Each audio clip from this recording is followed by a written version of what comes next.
Then Joseph couldn't control himself before all those who stood before him, and he cried, "Cause every man to go out from me." There stood no man with him, while Joseph made himself known to his brothers. He wept aloud. The Egyptians heard, and the house of Pharaoh heard. Joseph said to his brothers, "I am Joseph. Does my father still live?" His brothers couldn't answer him, for they were terrified at his presence. Joseph said to his brothers, "Come near to me, please." They came near.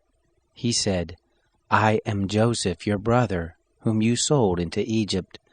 Now don't be grieved nor angry with yourselves that you sold me here, for God sent me before you to preserve life. For these 2 years the famine has been in the land, and there are yet 5 years in which there will be neither plowing nor harvest. God sent me before you to preserve you a remnant in the earth, and to save you alive by a great deliverance. So now it wasn't you who sent me here, but God, and He has made me a father to Pharaoh, lord of all his house, and ruler over all the land of Egypt. Hurry and go up to my father and tell him, this is what your son Joseph says. God has made me lord of all Egypt. Come down to me, don't wait. You shall dwell in the land of Goshen, and you will be near to me, you, your children, your children's children, your flocks, your herds, and all that you have. There I will nourish you, for there are yet 5 years of famine, lest you come to poverty, you and your household and all that you have. Behold, your eyes see, and the eyes of my brother Benjamin, that it is my mouth that speaks to you. You shall tell my father of all my glory in Egypt, and of all that you have seen. You shall hurry and bring my father down here." He fell on his brother Benjamin's neck and wept, and Benjamin wept on his neck. He kissed all his brothers and wept on them. After that his brothers talked with him. The report of it was heard in Pharaoh's house, saying, "Joseph's brothers have come." It pleased Pharaoh well and his servants. Pharaoh said to Joseph, "Tell your brothers, do this. Load your animals and go, travel to the land of Canaan.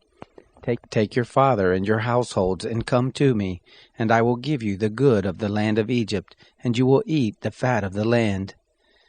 Now you are commanded to do this. Take wagons out of the land of Egypt for your little ones and for your wives, and bring your father and come.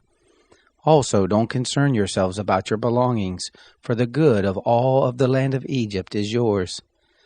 The sons of Israel did so. Joseph gave them wagons according to the commandment of Pharaoh, and gave them provision for the way.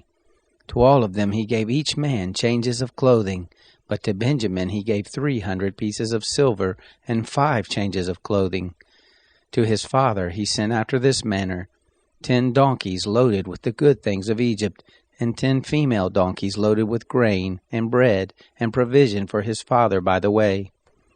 So he sent his brothers away, and they departed. He said to them, "See that you don't quarrel on the way." They went up out of Egypt and came into the land of Canaan to Jacob their father. They told him, saying, "Joseph is still alive, and he is ruler over all the land of Egypt." His heart fainted, for he didn't believe them. They told him all the words of Joseph which he had said to them.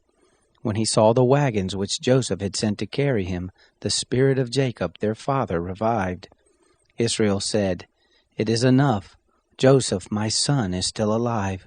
I will go and see him before I die."